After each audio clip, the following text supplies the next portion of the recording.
누가복음 12장 13절부터 34절까지입니다.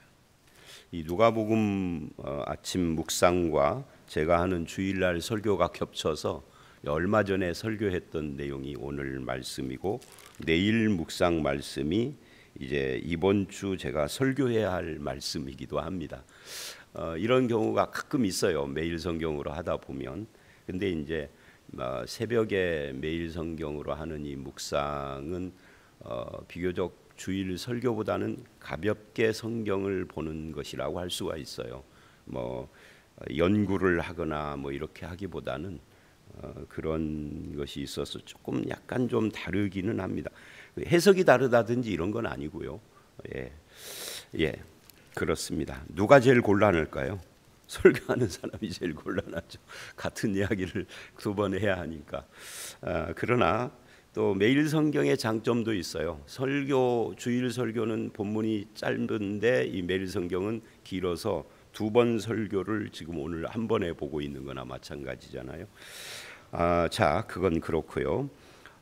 오늘 이 본문은 염려하고 관계되고, 이 염려하고 탐심, 그리고 우리가 정말 구해야 할 하나님 나라, 이렇게 세 가지를 이야기를 하고 있다. 근데 그 핵심은 염려다라고 할 수 있어요. 왜 그러느냐면 어제 말씀에서도 1절서부터 쭉 12절까지를 읽어보면 바리새인들의 누룩과 외식을 말한 다음에 두려워하지 말라 하는 이야기를 해요.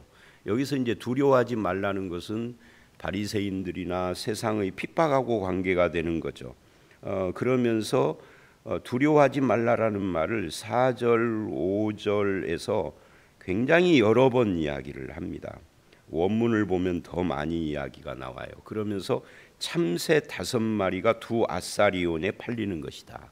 그러면 참새 5과 두 아사리온을 참새 1마리로 하면 이게 굉장히 싼, 오늘날로 치면 한 마리에 한 2,000원? 그러니까 여러분 2,000원이면은요 오늘날 어디 가서 라면도 못 사 먹잖아요. 그러니까 굉장히 싼 가격의 참새인데 그 한 마리도 잊어버리지 않는 하나님이다. 그러니까 2,000원짜리 1,000원짜리 가치밖에 안 되는 것도 하나님에게는 굉장히 귀하다 하면서 염려하지 말라. 그리고 7절에 두려워하지 말라. 머리카락 하나도 샌다. 인간의 머리카락이, 한 사람의 머리카락이 몇십만 개잖아요. 근데 그것도 다 샌다. 실제로 세냐 하고 물어보면은 이런 표현들은 표현이잖아요. 무엇을 표현하기 위한, 두려워하지 말라를 말하기 위한. 그러면서 너희는 참새보다 귀하다. 그러니까 이 2,000원짜리 참새도 하나님께서 먹이시고 기억하시고 잊어버리지 않는데 너희는 머리카락 하나도 세니까 얼마나 귀해요 우리가. 그러니까 우리가 귀하니까 하나님 앞에 두려워하지 말라. 그러면 우리가 해야 할 일은 뭐냐? 주님을 시인하는 것이다. 예수를 시인하는 것이 중요하다 하면서 성령 모독 이야기를 해요. 성령 모독은 방언을 하거나 은사를 주시는데 거부하는 걸 말하는 게 아니라 예수 그리스도를 시인하게 하는 성령의 역사를 부정하는 걸 말하는 거예요. 쉽게 말하면 이제 거기에 결론에 도달하려면 여러 가지 해석적 단계를 거쳐야 하겠지만 이 본문이 그렇다고요. 그러면서 결론을 또 염려하지 말라라고 말을 해요. 성령이 네가 붙잡혀 가서 뭔가 재판을 받는다든지 신문을 당할 때 성령이 너에게 말할 말을 가르칠 것이다. 염려하지 말라. 그러니까 이것이 핍박과 관계하고 예수를 시인한 것과 관계되는 두려움과 염려에 대해서 염려하지 말라였어요. 어제 말씀이. 근데 오늘 말씀은 갑자기 돈과 관계되는 염려로 전환이 됐어요. 그러니까 이게 무엇 때문에 염려하느냐 하는 것이 다르지만 염려라고 하는 이 주제는 같은 거죠. 한쪽은 예수 시인 핍박 이런 것과 관계가 되고, 또 외식, 바리새인들의 누룩인 외식과 그들의 핍박 앞에서의 염려를 말하는 거라면, 오늘은 갑자기 무리 중에 한 사람이 내 형을 명하여 유산을 나누어 주게 하소서라고 요청을 했습니다. 이거는 예수님이 랍비라고 하는 인식에서 나온 겁니다. 왜냐하면 예수님 당시에는 랍비들이 오늘날 우리가 재판 가정법원이나 무슨 1심, 2심, 대법원 이 재판에서 해야 할 일들을 그 당시에는 삼권 분립 이런 것이 없었으니까 이걸 랍비들이 많이 했단 말이죠. 병원이 없으니까 제사장이 병을 진단하고 치유 선언을 하고 하는 것처럼 그 당시에는 우리나라도 이 병원이 이렇게 있었던 지가 얼마 안 돼요. 제가 어렸을 때 저희가 살던 곳에 병원이 있긴 있었는데 병원보다 사람들이 더 많이 찾는 사람들이 있었어요. 그거 뭐라고 부르던데. 거기 가면은 주로 뭘로 치료를 하느냐면 대침 같은 거, 침도 단침이 있고 중침이 있고 대침이 있어요. 제가 대침을 한번 맞아봤는데 대침이 몸속에 들어오는 느낌이 뭐냐면 이런 거예요. 쑥 이런 느낌. 단침은 그냥 따끔 그러잖아요. 대침은 쑥 들어와요. 그냥 숨이 헉 하고 막혀요. 제가 그런 거 한번 맞아본 적이 있거든요. 그러니까 오늘날처럼 병원이 이렇게 흔하지가 않았던, 지금부터 1000년 전, 2000년 전을 생각해 보세요. 그러니까 그런 역할을 랍비가 했단 말이죠. 어떤 분쟁 같은 것에 대해서 야야야 이렇게 봐라 와봐라 하고 이제 이렇게 코치를 해주고 그랬겠죠. 그러니까 이제 예수님께 와서 유산 이야기를 한 거예요. 그랬더니 예수님께서 누가 나를 너희 재판장이나 물건 나누는 자로 세웠느냐, 랍비인 줄 아느냐 이 말이에요. 내가 너희의 랍비가 아니다. 나는 그런 일로 이 땅에 온 것이 아니다. 예수님이 뭐하러 이 땅에 오셨죠? 인류를 구원하려고 오셨어요. 구원하려고 오신 것이 목적이고 병을 치료한다든지 기타 여러 가지 이런 것들은 그 주된 목적에 대한 어떤 보조적인 역할을 하는, 그 주된 목표를 보여주는 서치라이트 역할을 하는 그런 것이죠. 그렇게 말을 한 다음에 교훈을 줍니다. 그들에게 이르되, 그러니까 형편이나 동생편, 형과 동생 중에 누구 편을 들었느냐 하면 아무 편도 들지 않은 거죠. 그리고는 이참에 교훈을 주는데 삼가 모든 탐심을 물리치라. 갑자기 염려 주제를 12절까지 한 다음에 탐심이라고 하는 새로운 주제가 등장을 했는데, 잘 생각해 보면 이 탐심이 염려고 별개의 주제가 아니다. 왜냐하면 이 탐심이 왜 나오는 거죠? 염려 때문에 나오는 것이라는 거죠. 미래에 대해서 염려하거나 또는 먹고 살 것에 대한 염려 때문에 탐심이 나오는 거죠. 그래서 염려와 탐심은 사실은 완전히 단어가 다르고 또 뜻이 다르는 것 같지만 이게 생각을 해보면 연결된 것이다라고 할 수가 있어요. 그러면서 생명이 그 소유에 넉넉한 데 있지 아니하니라라고 합니다. 여기 생명이라는 말이 이렇게 전환을 할 수가 있죠. 인생의 행복이 소유에 넉넉한 데 있지 않다, 이렇게 말할 수도 있어요. 생명 그 자체로 볼 수도 있고요. 그러면서 이 생명, 탐심, 이것이 염려와 다 관계가 있다. 여러분, 우리의 생명을 유지하는 것은 뭐냐 할 때 대부분의 사람들은 소유, 의식주를 해결해 주는 소유, 그렇기 때문에 탐심 이렇게 연결되는데, 실은 우리의 생명은 주신 분이 유지하는 거죠. 생명의 원천이 하나님, 주신 분이, 그리고 생명을 거둬가는 분도 하나님이에요. 그러면은 주시고 거둬가는 사이에 이걸 유지하는 분도 사실은 먹는 것이 유지하고 운동하는 것이 유지하는 것 같지만 그 하나님이시죠. 그러니까 많은 사람들이요, 제가 이제 전 여기에 이제 저보다 훨씬 연세가 많으신 분도 계시고 하지만, 제가 젊었을 때는 안 물어보던 질문을 60대 중반 이후에는 어쩌다가 아니라 굉장히 많이, 하루에도 몇 번씩 질문을 받는 것이 뭔 줄 아세요? 목사님 무슨 운동 하세요? 어제 그 바쁜 주일날도 목사님 무슨 운동 하세요를 3분한테 들었어. 하루에. 그것도 주일날 예배 드리러 왔는데 궁금한가 봐요.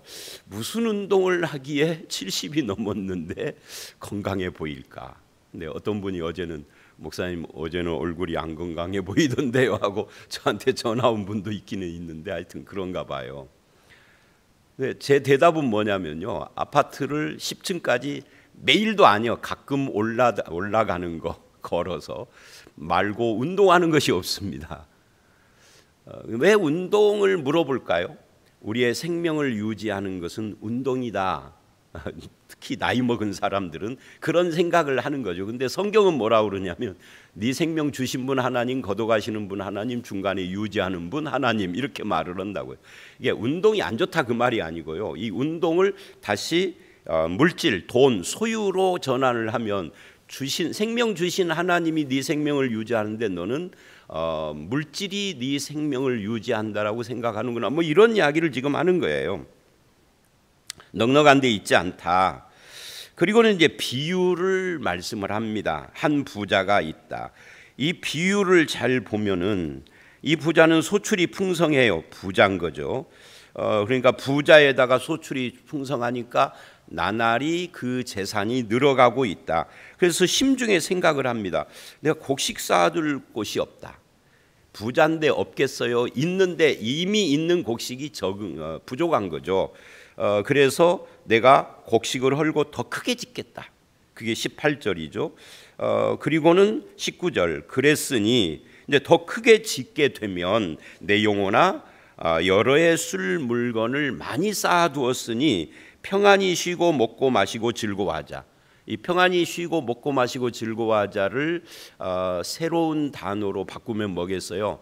행복하게 살자, 그 말이죠. 그러면 행복하게 살자 이거를 15절에다 대입을 하면 사람의 생명이 소유에 넉넉한 데 있지 않다. 이걸 생명을 아까 제가 이걸 바꿔서 말할 수도 있다 그랬잖아요. 사람의 행복이 그 소유에 넉넉한 데 있지 않다라고 말할 수 있다 하는 거죠.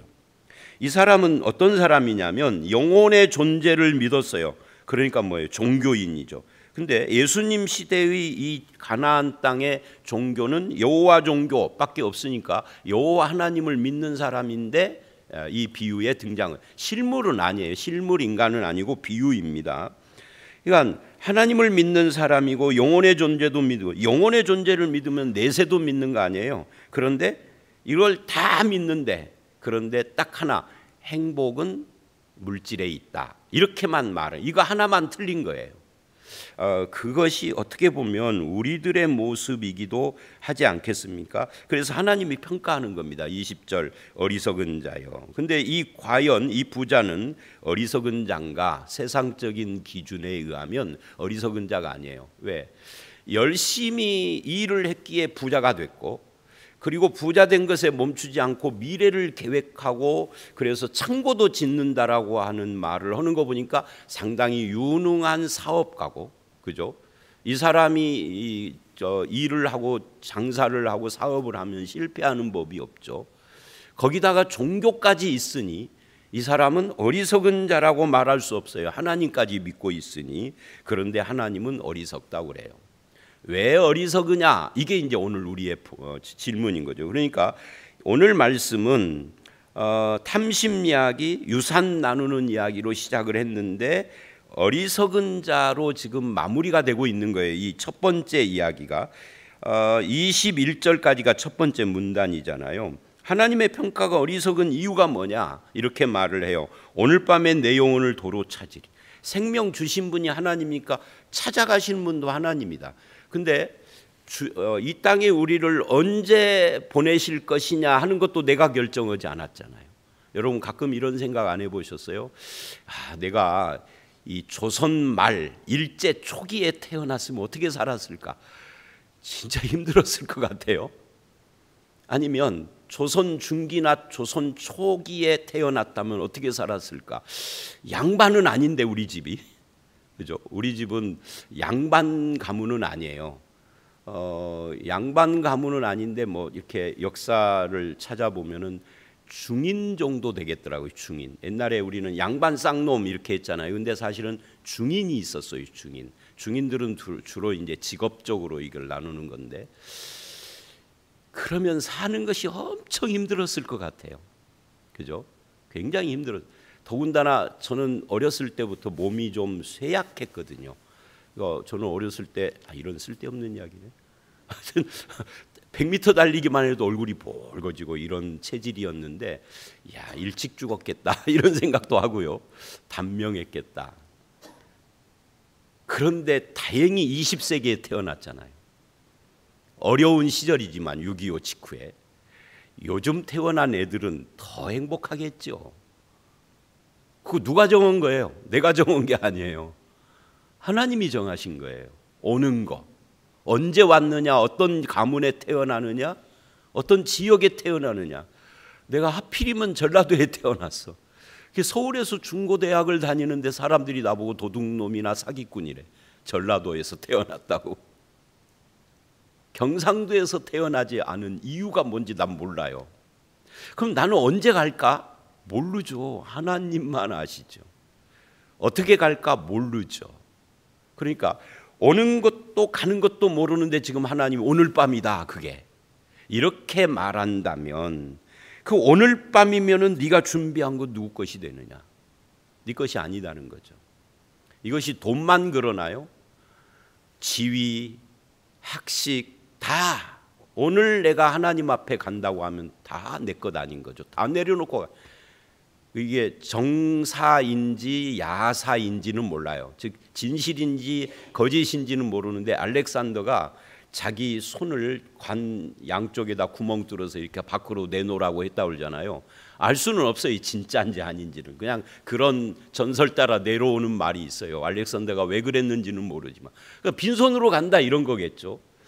상당히 자기적이어서 꾸며진 이야기일 가능성이 있기는 해요. 그러니까 그 어느 것도 내 것이 없어요. 뭣도? 생명도 내 것이 아니에요. 그러니 그 외의 것 아무것도 내 것이라는 거예요. 그럼 누구 것이죠? 하나님 것이고. 우리는 누구죠? 우리는 주인이신 하나님이 나에게 맡긴 청지기들입니다. 청지기는 항상 주인의 뜻대로 살아야 하는 거죠. 주인이 원하는 대로 사는 것이 청지기예요. 내 생명도 나에게 주신 은사도 재능도 내 육체의 능력도 또는 그 외에 뭐 직업이 됐던 가정이 됐던 그래야 하는데 이 사람은 지금 하나님을 믿긴 믿는 것 같은데 하나님에 대하여서 별로 의식을 하지 않아요. 그래서 결론을 이렇게 내리는 겁니다. 21절에 자기를 위하여 재물을 쌓아두고 하나님에 대하여 부여하지 못한 자가 이와 같다. 이게 이제 핵심 마지막 결론입니다. 그래서 오늘 말씀 13절로 22절 전체는 그러면 이 부자의 문제가 뭐냐 할 때 하나님에 대하여 부여하지 못하기 때문이다. 그러면 이 문제에 대한 처방이 뭐냐? 하나님에 대하여 부여해야 한다죠. 하나님에 대하여 부여하지 못하니 염려가 있고 염려를 대처하는 가 염려에 대한 대책이 뭐냐? 물질을 많이 쌓는 탐심이다. 그럼 하나님에 대하여 부여함을 가지면 그런 염려와 탐심에서 해방될 수 있다. 그럼 하나님에 대하여 부여하다라는 것은 뭐냐 하는 것이죠. 하나님에 대하여 부여하다라는 것은 하나님이 계시다, 나는 그분을 믿는다라고 하는 수준에서 멈추는 게 아니라 하나님께서 참새 한 마리, 2,000원짜리 참새 한 마리도 다 하나님의 뜻 가운데 이 땅에 존재하는데 너는 그 참새보다도 훨씬 귀중해서 네 머리카락도 세시는 분이다 하는 것을 믿는 것이 하나님께 부여한 거죠. 하나님이 살아계실 뿐만 아니라 그분이 나오고 어떤 관계이냐라는 것을 아는 것이 부여한 거고, 알기만 하고 끝나는 것이 아니라 알기 때문에 그분을 의지하는 것이 부여라고 말할 수가 있는 겁니다. 그래서 이 하나님께 대하여 부여하다라고 하는 것을 22절서부터 34절에 설명을 더 이어서 하는 거예요. 그래서 22절로 34절은 13절로 21절에 비유에 따르는 교훈이다라고 말할 수 있는데, 이 교훈을 뭘로 하느냐면 또 제자들에게 이르시되, 앞에는 무리들에게 말을 하고 와서 요구한 사람에게 한 말이라면 이게 제자들에게 돌려서 제자들에게 그러므로 그래요. 그러니까 그러므로는 뭐예요? 하나님께 부요하지 못한 자들이 염려와 탐심에 빠지는데 하나님께 부요하면은 이 문제가 해결되는데 그러므로 너희에게 내가 말한다 하고 제자들에게 교훈을 하는데 목숨을 위하여 무엇을 먹을까 몸을 위하여 입을까 먹을까 입을까 마실까 염려하지 말라. 이게 하나님께 부요한 것이다 라는 이야기예요. 그래서 염려하지 말아야 될 이유를 몇 가지 이야기를 합니다. 그 첫 번째가 무엇이냐면 그 첫 번째를 말하기 전에 목숨이 음식보다 중하고 몸이 의복보다 중하다. 우리는 음식 먹는 거 의복, 입는 걸 중히 여기지만 이거보다 더 중요한 본질이 목숨과 몸이다 하는 이야기예요. 본질을 이야기를 하는 겁니다. 그러면서 이 목숨과 몸을 입히시고 먹이시는 분이 하나님이라는 이야기를 비유가 아니라 그 예를 드는 거예요. 그 예가 24절의 까마귀입니다. 이 까마귀 예의 핵심이 뭐예요? 하나님이 기르신다예요. 그런데 하나님이 기르시는데 너는 누구냐? 너는 이 새보다 더 귀하다.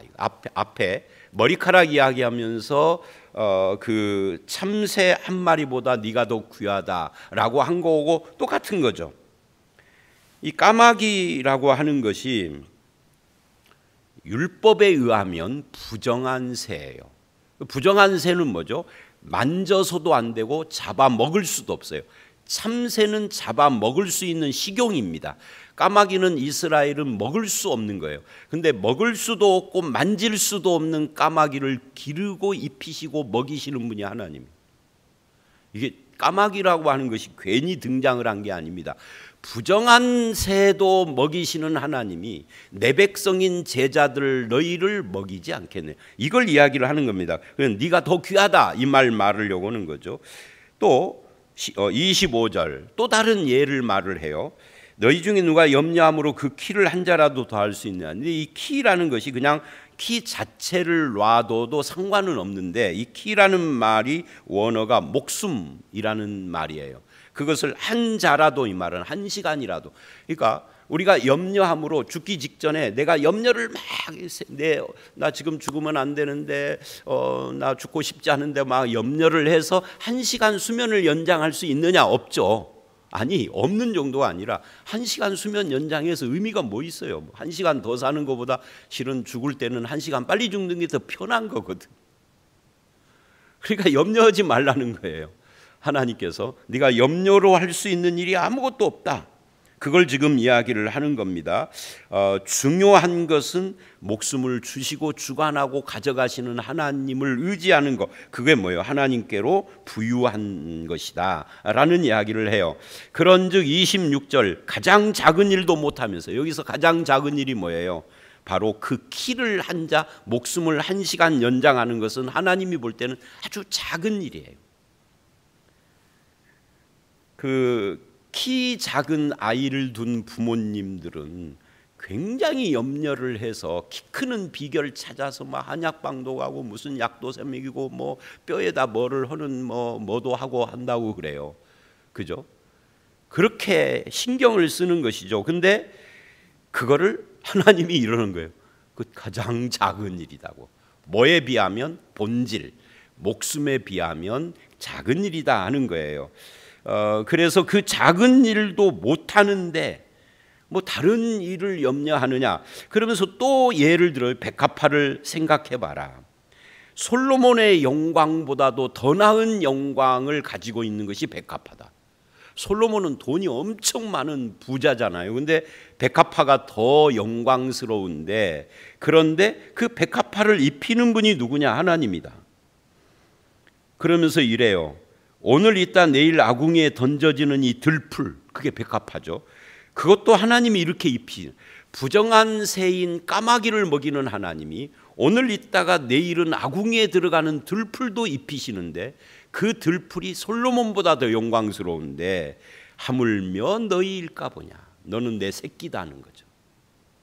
너는 내 자식이고 내 백성인데 내가 너를 안 입히겠느냐라고 하면서 염려하지 말고 근심하지 말라 그래요. 그게 29절이죠. 무엇을 먹을까 마실까 구하지 말라. 이 모든 것은 세상 사람들이 구하는 거, 안 믿는 사람들이 너희 아버지께서 너희에게 이런 것이. 자, 여기서 이 30절이 말이죠. 그러면 먹을 것 입을 것 마실 것을 구하면 안 된다. 그러니까 이렇게 착각하는 분들이 있어요. 믿는 사람들은 그런 것이 필요 없다. 그저 믿기만 하고 기도만 하면 된다는 아니다는 거예요. 왜냐하면 너희 아버지께서 이런 것이 너희에게 있어야 할 줄 안다. 믿는 사람도 먹을 것 입을 것 마실 것이 필요하다라는 이야기예요. 필요한데 아버지가 그걸 아신다. 아신다는 건 뭐예요? 아시니까 자식에게 주는 거죠. 이건 하나님이 너에게 줄 것이니까 그것이 아니라 네가 구할 것은 그 나라다. 그게 31절이죠. 그러면 여기서 그 나라가 뭐냐 하는 거예요. 하나님의 나라는 죽어서 가는 천국이 아니에요. 죽어서 가는 천국이 아니다라고 제가 자주 말하니까 사람들이 질문해요. 그러면 죽어서 우리가 가는 곳 없습니까? 라고. 아니요. 죽어서 우리 가는 곳이 없다 그러면 여호와의 증인이요. 그게 죽어서 가는 천국이 있어요. 그런데 이 성경 여기서 말하는 구하라는 것은 죽어서 가는 천국을 빨리 죽기를 구하라 이 말이 아니고 이 땅에 임한 하나님의 통치입니다. 성경에 나라, 하나님 나라, 천국이라는 말이 나오면 일단 첫 번째가 하나님의 다스림, 통치를 말을 해요. 하나님의 왕되심. 그런데 하나님은 어디에서 언제 왕이냐면 여기서 지금 우리의 왕이시고 우리의 주이시고 주인이시고 우리가 죽으면 거기서도 여전히 하나님은 왕이시고 우리의 아버지시고 주인이시고, 그러니까 여기와 거기라는 천국이 구분이 안 되는 거예요. 여기서 천국에 들어온 그 나라의 백성이 죽어도 그 천국에 사는 거지, 여기서 천국 백성 아닌 사람이 죽은 뒤에 천국에는 못 들어가요. 천주교는 연옥을 통해서 들어가는 것처럼 말하면 그건 성경에 없는 이야기예요. 그러니까 다시, 그래서 그 나라라는 것이 하나님의 왕 되심, 주인 되심, 하나님의 통치를 말을 해요. 이 셋은 같은 겁니다. 근데 하나님의 통치를 받는 나라는 어떤 모습이냐 할 때 뭐 여러 가지로 설명할 수 있지만 간단히 말하면 공평과 공의의 나라예요. 이거를 하나로 묶으면 의의 나라다 그 말이에요. 이 의, 성경이 말하는 의라는 것이 오름인데 이 오름이 어떻게 나타나느냐면 공의와 공평으로 나타난다. 평등과 자비로 나타난다 그 말이에요. 근데 그 평등과 자비 중에 자비를 지금 이야기를 하는 겁니다. 이 본문이. 그 나라를 구하라. 그러면 이런 것이 뭐죠? 먹고 마시고 입는 거. 이거는 하나님이 너희에게 하나님이 주시겠다는 거예요. 조건으로 주신다는 건 아니에요. 하나님이 자기 자녀에게 주신다는 이야기입니다. 그러면서 적은 무리여 무서워 말라. 하나님이 그 나라를 주기를 기뻐한다 그래요. 하나님께서 이런 것들을 주신다 해놓고는 그 나라를 주신다.